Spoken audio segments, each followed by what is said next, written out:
26 जुलाई को लोकसभा स्पीकर ओम बिरला ने केंद्र की नरेंद्र मोदी सरकार के खिलाफ अविश्वास प्रस्ताव को मंजूर किया था।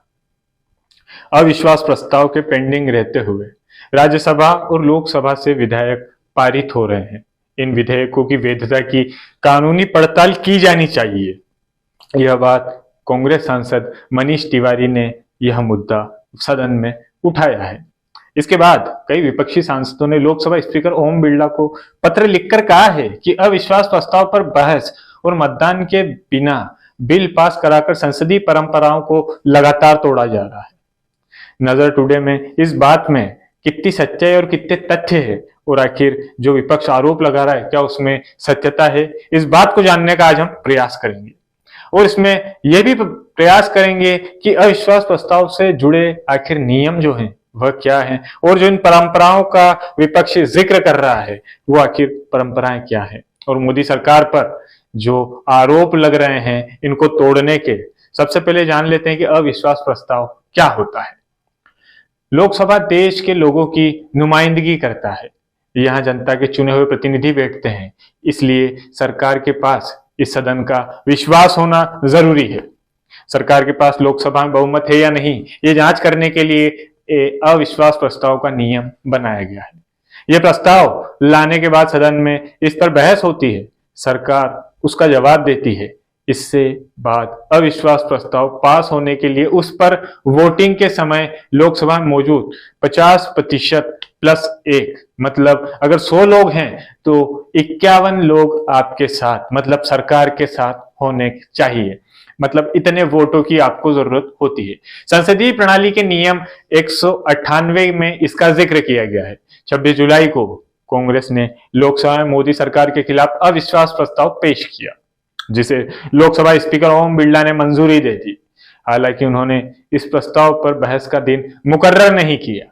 बाद में घोषणा की गई कि 8 से 10 अगस्त के बीच बहस होगी।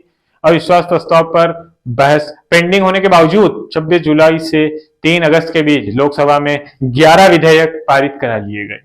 विपक्षी सांसद इन्हीं विधेयकों पर लगातार सवाल उठा रहे हैं। विपक्षी सांसदों का आरोप है कि संसद में अविश्वास प्रस्ताव 26 जुलाई से ही पेंडिंग है।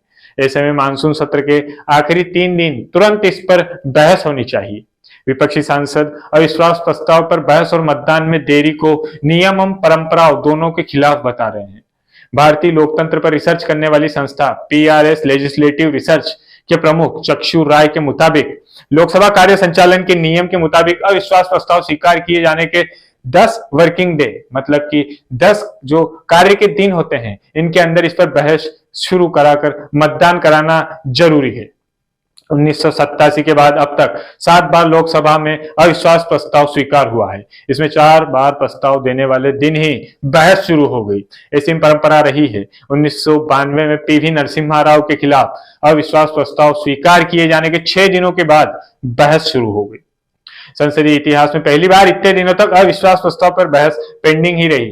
2018 में नरेंद्र मोदी सरकार के खिलाफ अविश्वास प्रस्ताव पर भी 2 दिन के अंदर बहस शुरू हो गई थी। मोदी सरकार पर परंपरा तोड़ने के आरोप पर पॉलिटिकल एक्सपर्ट और राशिद किदवई के मुताबिक जब विपक्षी सांसदों को सरकार के बहुमत पर संदेह होता है तो इस तरह के प्रस्ताव लाए जाते हैं। ऐसे में राजनीतिक नैतिकता यह कहती है कि अविश्वास प्रस्ताव स्वीकार किए जाने के बाद सबसे पहले सरकार को यह साबित करना चाहिए कि उनके पास बहुमत है। यह परंपरा रही है कि सरकार के पास बहुमत साबित करने के बाद ही पॉलिसी से जुड़े बड़े फैसले सरकार ले सकती है या इस हेतु कानून बना सकती है। इसलिए यह माना जाता है कि संसद में सभी काम को रोककर पहले अविश्वास प्रस्ताव से जुड़े जरूरी मामलों पर बहस और फिर मतदान होने चाहिए। जैसा कि हमने आपको शुरू में बताया कि संसद देश के जनता की नुमाइंदगी करता है और जहां वो सरकार बैठती उसको जनता का विश्वास होना अधिक आवश्यक है। हालांकि मोदी सरकार के पास स्पष्ट बहुमत है। ऐसे में सरकार नियम के मुताबिक पेंडिंग बिल को पास कराकर तब अविश्वास प्रस्ताव पर बहस कराने की बात कर रही है। लोकसभा में अविश्वास प्रस्ताव लाने वाले विपक्षी सांसद ने भी खुद इस बात को माना है कि उनके पास बहुमत नहीं है। इसके बावजूद सदन में प्रस्ताव लाए जाने की 3 वजह हो सकती है। तीनों पर खुलकर बात कर लेते हैं। पहली, सरकार के प्रमुख होने के नाते पीएम को जवाब देना होता है। 3 महीने से जारी मणिपुर हिंसा पर पीएम सांसद बोलने से बचते आ रहे हैं। जबकि मानसून सत्र से पहले ही विपक्षी दल इस मुद्दे पर पीएम को संसद में बयान देने की मांग कर रहे हैं। अब पीएम मोदी को सरकार के मुखिया होने के नाते सदन में इस मुद्दे पर जवाब देना होगा। और इसमें दूसरा जो बिंदु है, इसमें राजनीतिक दलों और उनके सांसदों के हिसाब से समय मिलता है। सभी राजनीतिक दलों और उनके सांसदों की संख्या के हिसाब से सदन में अविश्वास प्रस्ताव पर बोलने का मौका मिलता है। ऐसे में सदन में अंदर सभी दलों के नेता सरकार से सवाल पूछ सकते हैं।